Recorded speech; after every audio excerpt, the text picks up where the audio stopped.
ಇಂದೇ ಡೌನ್ಲೋಡ್ ಮಾಡಿ ಮತ್ತು ನಿಮ್ಮ ನೆಚ್ಚಿನ ಶೋಗಳನ್ನ ಆನಂದಿಸಿ. ಸರಿ ಕಣೆ ಹಲ್ಕೋವ, ನಾಳೆ ಸಿಗ್ತೀನಿ ನಾನು. ನಾಳೆ ಸಿಗದ? ನೋ ನೋ ನೋ ನೋ, ಇವತ್ತೇ ಸಿಗ್ಬೇಕು. ಇವತ್ ಸಂಜೆ ಪೂಜೆ ಆದ್ಮೇಲೆ ನೀನು ನಿನ್ ಮೊಮ್ಮಕ್ಕಳು ನಮ್ಮ ಮನೆಗೆ ಬರ್ಬೇಕು. ರಾತ್ರಿ ಎಲ್ರು ಒಟ್ಟಿಗೆ ಕುತ್ಕೊಂಡು ಊಟ ಮಾಡೋಣ, ಸರಿನಾ? ಅಯ್ಯಯ್ಯೋ, ಇವತ್ತಾಗಲ್ಲಪ್ಪ. ಮೊದ್ಲು ದೇವಸ್ಥಾನಕ್ಕೆ ಹೋಗೋದು, ಆಮೇಲೆ ನಮ್ಮ ಮನೆಗೆ ಬರೋದು ಅಂತ ನಾನು ಪ್ಲಾನ್ ಮಾಡಾಗಿದೆ. ಆಗ ಹೇಳಿದ್ರೆ ಸಿಟ್ ಮಾಡ್ಕೊಂಡ್ಯಲ್ಲ, ಈಗ ನೋಡು ಶುರು ಆಯ್ತು ಆಟ. ಅವಳು ಯಾವುದೇ ಕಾರಣಕ್ಕೂ ಈ ಮನೆಗೆ ಬರಬಾರ್ದು ತಾರ. ಹಾಗೆ ಮಾಡಕ್ ಆಗಲ್ಲ ಅಣ್ಣ, ಅವಳು ಬರ್ತಾಳೆ. ಆದ್ರೆ ಬಂದ್ಮೇಲೆ ಏನ್ ಮಾಡ್ಬೇಕು ಅದನ್ನ ನಾನು ನೋಡ್ಕೊಳ್ತೀನಿ. ಅಮ್ಮ, ಹಾಗಾದ್ರೆ ನಾನು ದೇವಸ್ಥಾನಕ್ಕೆ ಬರ್ತೀನಿ, ಇಬ್ರು ಒಟ್ಟಿಗೆ ಹೋಗೋಣ. ನೀನ್ ದೇವಸ್ಥಾನಕ್ಕೆ ಬರ್ತೀಯಾ? ಏನಮ್ಮ ಮಹಾಲಕ್ಷ್ಮಿ, ಈಗ ತಾನೇ ನನ್ ಸೊಸೆ ನಿನಗೆ ಮಂಗಳಾರತಿ ಮಾಡಿದ್ಲು. ನನ್ ಮಗಳು ಒಳ್ಳೆ ಬುದ್ಧಿ ಕೊಟ್ಬಿಟ್ಟಿದ್ಯಾ ಇಷ್ಟು ಬೇಗ? ಸರಿ ಸರಿ, ಬಾ ಬಾ ಬಾ. ಜಡೆ ನೋಡಿ, ನಾನ್ ರೆಡಿ ಇದ್ದೀನಿ. ನಾನ್ ಬರೋ ಅಷ್ಟಕ್ಕೆ ನೀನು ರೆಡಿ ಇರ್ಬೇಕು.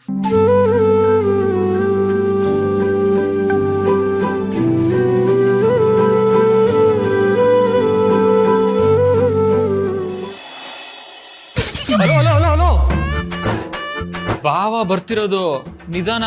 ಶಿಶೋ ಬಾವಾ, ಇವಾಗ ನೀವು ಮಾತಾಡಿಲ್ಲ ಅಂದಿದ್ರೆ ನಾನೇ ಒಂದು ಹೊಸ ಸಾಂಗ್ ನ ಬರಿಬೇಕಿತ್ತು. ಬಿದ್ದರೋ ಬಿದ್ದರೋ ಬಾವ ಬಿದ್ದರೋ ಅಂತ. Okay okay okay, jokes apart. ಇವತ್ತು ನಿಮ್ಮಿಬ್ರು ಬಾಂಡಿಂಗ್ನ ನೋಡಿ ತುಂಬಾನೇ ಖುಷಿ ಆಯಿತು.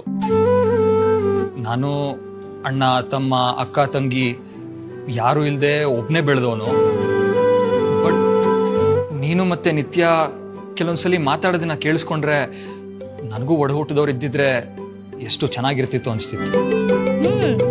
ಅದ್ರಲ್ಲೂ ಏನಾದ್ರೂ ನಮ್ಮ ಅಕ್ಕನ್ ತರದವ್ರು ಸಿಕ್ಕಿದ್ರೆ ಡಬಲ್ ಆಗಿ ಗೊತ್ತಾ?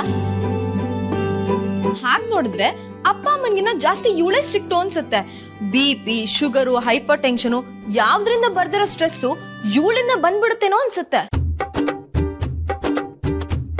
ಓ ನಿತ್ಯ, ಅಕ್ಕನೋ ಅಕ್ಕ, ಅದು ಬಾವಾ, ಅಕ್ಕ ಬಂದ್ಬಿಟ್ಲು, ಕೇಳಿಸ್ಕೊಂಡ್ಬಿಟ್ಲು ಅಂತ ನನ್ಗೆ ಎಷ್ಟು ಭಯ ಆಯ್ತು ಗೊತ್ತಾ? ನೀವೇನು ಅನ್ಕೊಳಲ್ಲ ಅಂದ್ರೆ ಒಂದ್ ಮಾತು ಹೇಳ. ಹಾ ಹೇಳು, ಏನ್ ವಿಷಯ? ಅಕ್ಕ ತುಂಬಾ ಸ್ಟ್ರಿಕ್ಟು, ಸಿಟ್ ಮಾಡ್ಕೊಳ್ತಾಳೆ, ಬೈತಾಳೆ ಅಂತ ನಾನು ಯಾವಾಗ್ಲೂ ಆಡ್ಕೊಳ್ತೀನಿ. ಬಟ್ ಅವಳು ಹಾಗಾಗೋದಕ್ಕೆ ಬೇರೆನೆ ಕಾರಣ ಇದೆ.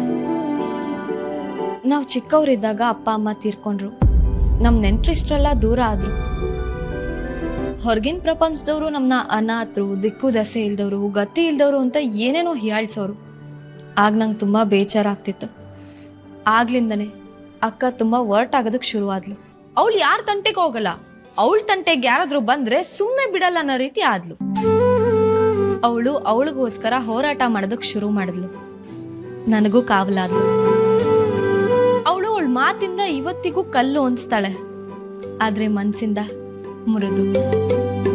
ಅವಳ ಮನ್ಸಲ್ಲಿ ಎಷ್ಟು ನೋವಿದೆ, ಏನಾಗ್ತಿದೆ ಅನ್ನೋದು ನನಗ್ ಮಾತ್ರ ಗೊತ್ತು. ಅಕ್ಕ ತನ್ನ ಇಷ್ಟಪಡೋರ್ನ ಎಂತ ಪರಿಸ್ಥಿತಿಲೂ ಬಿಟ್ಕೊಡಲ್ಲ. ನೀವು ಅಕ್ಕನ ಯಾವ ಪರಿಸ್ಥಿತಿಲೂ ಬಿಟ್ಕೊಡಲ್ಲ ತಾನೆ? ಹಾ, ಆಫ್ ಕೋರ್ಸ್. ನಾನ್ ನಿಮ್ಗಿನ್ನ ವಯಸ್ಸಲ್ಲಿ ತುಂಬಾ ಚಿಕ್ಕವಳು. ಇದನ್ನೆಲ್ಲ ಹೇಳೋ ಅಧಿಕಾರ ಇದೆಯೋ ಅಲ್ವೋ ನನಗೆ ಗೊತ್ತಿಲ್ಲ.